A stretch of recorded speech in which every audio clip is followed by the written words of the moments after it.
A14 doesn't start on the A14 itself, but on the M6 toll in the West Midlands. The M6 toll was the first purpose-built motorway toll road in Britain.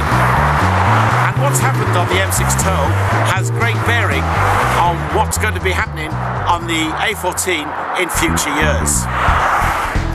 The M6 toll was built to alleviate the heavily congested M6 in and around Birmingham. It bypasses the whole of the West Midlands conurbation, and the idea was that traffic from the south could get up to the northwest without having to go right through the middle of Birmingham. So let's go a few miles south to the M6. And here it is, same day with just about 20 minutes in between locations. The M6 toll has very light traffic, while the M6 is busy. In fact, the M6 toll has a reputation for being rather empty. Now, one could say that the reason why the M6 is clogged may be just due to local traffic, but there's also the argument that people aren't using the toll road because of the extra costs incurred to use it. The M6 toll was first approved during the Thatcher era. The road was financed by the private sector in exchange for the right to levy tolls, so that there was no cost to the exchequer. Users have the choice of using the free M6 or paying to avoid the jams by using the toll road. It would appear that not too many people are using the toll road. In 2011, the M6 toll operator made a £41 million loss, and this follows losses in previous years. This phenomenon is not solely British. Here's the A14 road, which runs from Barcelona down the east coast of Spain. It's an horrendous road for the most part, clogged by heavy traffic, particularly HGVs. It's one of Spain's roads of death. So why not build a motorway to bypass it? There is one, and for the large part, it's an autopista, a toll road. The AP7 was started in the Franco era, but was only completed in its entirety in recent years. It's a superb road, well built and well maintained. But apart from around large cities where it reverts to a non-toll motorway, an autovia called the A7, it can be pretty empty.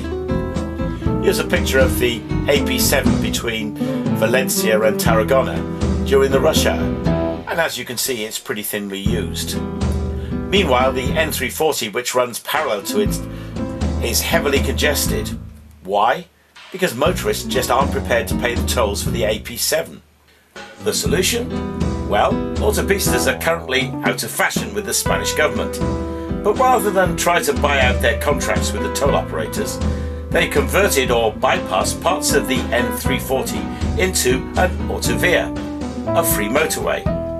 So bizarrely, in some places people have the choice of travelling quickly and easily on the toll road AP7, or brave the more congested but free A7. This is much the same as the M6 toll and the M6 in the Midlands. The choice is to pay for an easy journey or have a more difficult one on free roads.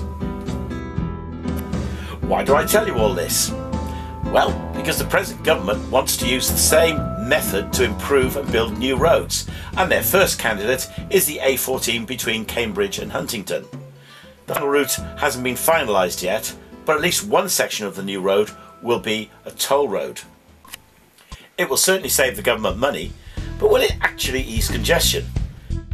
Unless they come up with a new model for road pricing, the answer on the experience of the M6 toll is no. The biggest users, road freight, particularly container lorries from here in Felixstowe, will use an alternative route and continue to clog up local roads. Surely the better method is non-toll road improvement. It may be more expensive in the short run, but in the long run it saves the country money by removing congestion in critical places, has some environmental benefits, and makes existing roads safer. The world is full of choices. Some, like the construction of a new road, are contentious, and I'm sure this one will run for a while before a solution is found. If the history of the rest of the A14 is anything to go by, politicians and planners will haggle, and the solution will be a compromise, which in the long run may please nobody. Life is all about choices and making choices. Some choices can be, like the tolling of the A14, complex issues and difficult to get our heads round, and somehow we never get the right answer. But what we do is to get an answer that everyone can live with.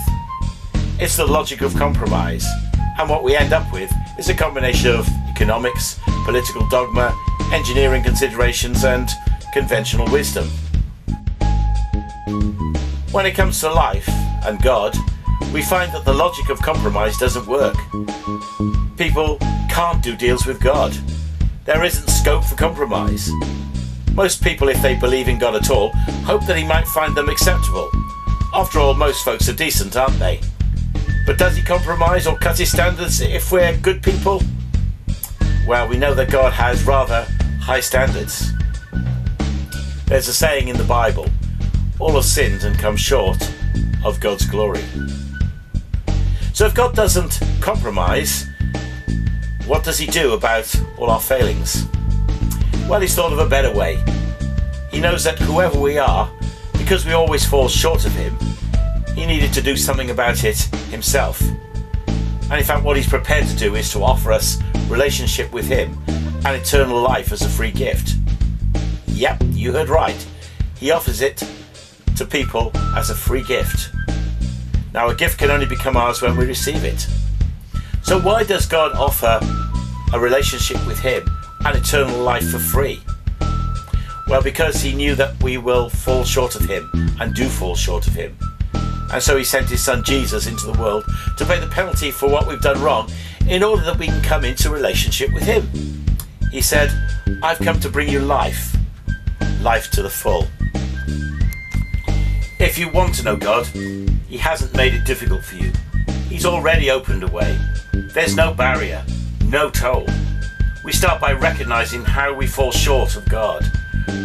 We recognize the free gift that God offers in Jesus and find forgiveness, accepting that gift of life on offer to us.